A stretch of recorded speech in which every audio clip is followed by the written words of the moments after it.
Hello good morning बच्चों, welcome back in Naina maths classes. बेटा मैं आज आपको इस वीडियो में DAV class 8 maths chapter number 14 mensuration इसकी वर्कशीट नंबर 3 स्टार्ट कराने जा रही हूँ। इस वीडियो में मैं आपको वर्कशीट नंबर 3 का क्वेश्चन नंबर 1 एंड 2 कराऊंगी। बेटा इस वर्कशीट के अंदर जो फॉर्मुलेज यूज होने हैं, मैंने इससे पहले एक वीडियो अपलोड किया है उन फॉर्मुलाज को समझाने के लिए। काइंडली अगर आपने उस वीडियो को नहीं देखा है तो आप उसको जरूर देखिए, इससे आपको ये वर्कशीट बहुत ज़्यादा ईजी लगने वाली है। ठीक है, तो देखिए क्वेश्चन नंबर फर्स्ट में क्या बोल रहे हैं। Find the length of the side of a cube whose total surface area measures 600 centimetre square. आपको क्या करना है, यहाँ पर लेंथ निकालनी है एक क्यूब की साइड की। मतलब क्यूब है जो ये फिगर मैंने बनाई हुई है, देखो यहाँ पर क्यूब। ठीक है बेटा, फिगर्स मैंने ऑलरेडी बनाकर रख लिए, क्योंकि अगर मैं वीडियो में आपको ये बना के दिखाऊंगी तो इसमें बहुत ज़्यादा टाइम वेस्ट होगा, तो इसलिए मैंने फिगर्स ऑलरेडी बनाकर रख लिए हैं। ठीक है, हमें क्या निकालना है, length of side of a cube. हमें एक क्यूब, ये जो क्यूब है इसकी साइड की लेंथ निकालनी है। ठीक है, जब हमें इसका टोटल सरफेस एरिया दिया हुआ है तो पहले तो हमें जो निकालना है, हमें क्या निकालना है, the length of the side of a cube. तो हम इसको पहले एज्यूम कर लेते हैं। मैं यहाँ पर मान लेती हूँ late the length of the side of a cube is equals to L, क्योंकि मुझे एरिया जो सेंटीमीटर स्क्वायर में दिया है तो इसको मैं क्या मानती हूँ, L सेंटीमीटर। ठीक है, यानी कि ये भी L है, ये भी L है, ये भी L है, क्योंकि क्यूब जो होता है हमारा स्क्वायर शेप में होता है, उसकी सारी साइड्स की लेंथ क्यूब की जो होती है वो एक जैसी होती है। ठीक है, तो ये तीनों एल ही हैं। ठीक है, अब मुझे यहाँ पर क्या दिया हुआ है, हमें दिया हुआ है यहाँ पर already total surface area. Total surface area हमें निकाल कर दे दिया है, हमें निकालना नहीं है, हमें निकाल कर दे दिया है। क्या दिया है, 600 सेंटीमीटर स्क्वायर। ठीक है, 600 सेंटीमीटर स्क्वायर दिया हुआ है हमें निकाल कर। ठीक है, तो अब हमें क्या करना है, सिर्फ बेटा टोटल सरफेस एरिया की क्योंकि वैल्यू दी है, टोटल सरफेस एरिया की जगह इसका फॉर्मूला पुट कर देना। तो क्यूब के टोटल सरफेस एरिया का मतलब क्या है, इसके कितने फेसेस है टोटल मैंने आपको बताया था, एक क्यूब से मैंने आपको यहाँ पर बताया था। ठीक है, एक क्यूब के शेप का मैंने बॉक्स लिया था। टोटल कितने सरफेस हैं इसमें, देखो बेटा, top bottom 1 2, front back 3 4, right and left 5 6। तो टोटल कितने फेसेस है इसके, 6 फेसेस है। यानी कि टोटल सरफेस एरिया का फॉर्मूला मैंने आपको समझाया भी था, क्या था, 6L स्क्वायर। ठीक है, ये कितना दिया हुआ है हमें, 600 दिया हुआ है। तो यहाँ पर हमें सिंपल सी चीज़ है, हमें L की वैल्यू निकालनी है। तो पहले मैं L स्क्वायर को यहाँ पर एज इट इज रहने देती हूँ, 600 अपनी जगह पर एज इट इज है। 6 क्या है, मल्टीप्लाई में है तो ये डिवाइड में चला जाएगा, कैंसिल कर दो, 6 1 6, 6 1 6 और 2 0। ठीक है, अब यहाँ पर यानी कि L स्क्वायर कितना आ गया, L square is equals to 100 आ गया। अब ये L स्क्वायर है, देखो बेटा, तो 100 को मैं क्या लिख सकती हूँ, 10 का स्क्वायर लिख सकती हूँ, 10 का स्क्वायर लिख सकती हूँ। ठीक है, अब मैं इनको कंपेयर करूँ, अगर बाय कंपेयरिंग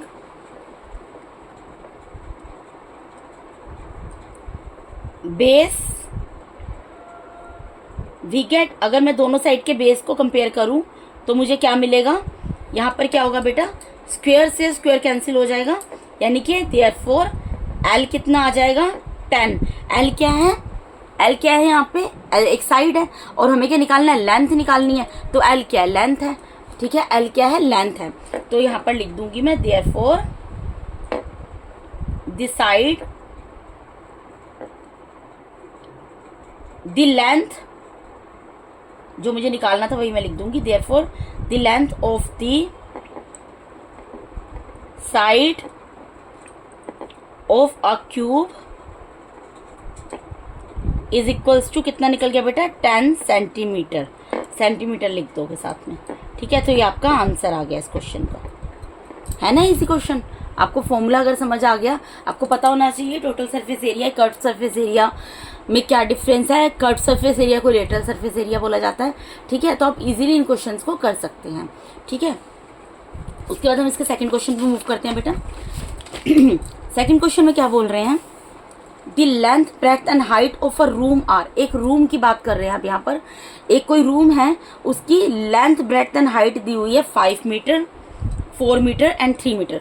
ऑब्वियसली पहले लेंथ वर्ड यूज हुआ है, तो पहला मेजरमेंट किसका है, लेंथ का है। दूसरा वर्ड ब्रेड्थ यूज़ हुआ है तो 4 मीटर ब्रेड्थ के लिए यूज़ होगा, और तीसरा वर्ड हाइट यूज़ हुआ है तो थर्ड जो मेजरमेंट दिया 3 मीटर वो किसके लिए होगा, हाइट के लिए होगा। Find the cost of white washing the inner of the room and ceiling at the rate of ₹50 पर स्क्वायर मीटर। पहले तो आपको लेंथ ब्रेड्थ और हाइट बता दिए बेटा। देखो जब लेंथ ब्रेड्थ और हाइट बताई हो और वो अलग अलग हो तो वो हमारा क्या होता है, क्यूबॉइड होता है। तो मैंने यहाँ पर क्यूबॉइड की शेप बना के रख दिया। मुझे यहाँ पर क्या दिया हो, मुझे यहाँ पर लेंथ दी हुई है, लेंथ यही होती है। मैंने आपको क्या बताया था, क्यूब, अगर ये क्यूब है इसकी लेंथ क्या है, ये लेंथ है, ठीक है। ये क्या है, ये क्या होगी, मैंने क्या बताई थी आपको, हाइट होगी, और ये क्या होगी, इसकी ब्रेड्थ होगी, ठीक है। मैंने आपको इसमें समझाया था ना बेटा। अगर मैं इसको इस तरीके से रख दूँ, ये क्या है, लेंथ है, ये क्या है, ब्रेड्थ है, और ये क्या है, हाइट है। ये लेंथ है, ये चौड़ाई है, इसकी ब्रेड्थ है, और ये लंबाई है, ये हाइट है, ठीक है। तो यहाँ पर एल क्या है, एल ये है, एल का मेजरमेंट कितना दिया है, 5 मीटर। ये चीज़ क्या है, ब्रेड्थ है, ब्रेड्थ कितनी दी हुई है, 4 मीटर, और ये चीज़ क्या है, हाइट है, हाइट कितनी दे दी है, 3 मीटर, ठीक है बेटा। जितना यहाँ पर जो चीज़ दी है मैंने वो यहाँ पर लिख दी, लेंथ की मेजरमेंट लिख दी, ब्रेड्थ की मेजरमेंट लिख दी, हाइट की मेजरमेंट लिख दी, ठीक है। अब मैं यहाँ पर लिख कर दिखाना पड़ेगा मुझे। लेंथ जो चीज़ हमें दी है लिखनी पड़ती है। Length is equals to 5 metre, breadth is equals to 4 metre, height is equals to 3 metre, ये हमें दिया हुआ है। अब हमें ये चीज़ बोलिए, लेंथ ब्रेड्थ और हाइट बता दी है, हमें क्या निकालना है, हमें बोला है find the cost of white washing the inner of the room and ceiling at rate of 50 पर स्क्वायर मीटर। बेटा देखो ये रूम है, ठीक है, ये रूम है, ठीक है। आपको इसमें क्या बोल रहे हैं, आपको एक तो 4 वॉल्स जो हैं, 4 वॉल्स कौन सी होंगी रूम की, ये front, back, right and left, ये क्या होंगी, इसकी 4 वॉल्स होंगी, ठीक है। ये तो टॉप और ये बॉटम है, ठीक है। तो आपको यहाँ पर बोल रहा है कि आपको 4 वॉल्स का एरिया निकालना है, और सीलिंग जहाँ पर आपका फैन रोटेट करता है, फैन लगा होता है, वो कहाँ होती है, इसका जो टॉप होता है, हमारा जो रूम है उसका टॉप जो होता है जिसके ऊपर हम फैन लगाते हैं, सीलिंग फैन लगाते हैं, ठीक है। इसका एरिया निकालना है, यानी कि आपको बॉटम का एरिया नहीं निकालना है, बॉटम का एरिया नहीं निकालना है। आपको क्या निकालना है, रूम की 4 वॉल्स का, यानी कि ये जो बॉक्स क्यूबॉइड की शेप में आपको नजर आ रहा है, इसके इसका फ्रंट, बैक, राइट, लेफ्ट, इसका और इसके टॉप का, इसके बॉटम को रिमूव करना है, ठीक है। तो क्या निकालना है हमें, यानी कि area of 4 walls plus and लिख दो, एंड सीलिंग, ठीक है बेटा। Area of 4 walls and ceiling.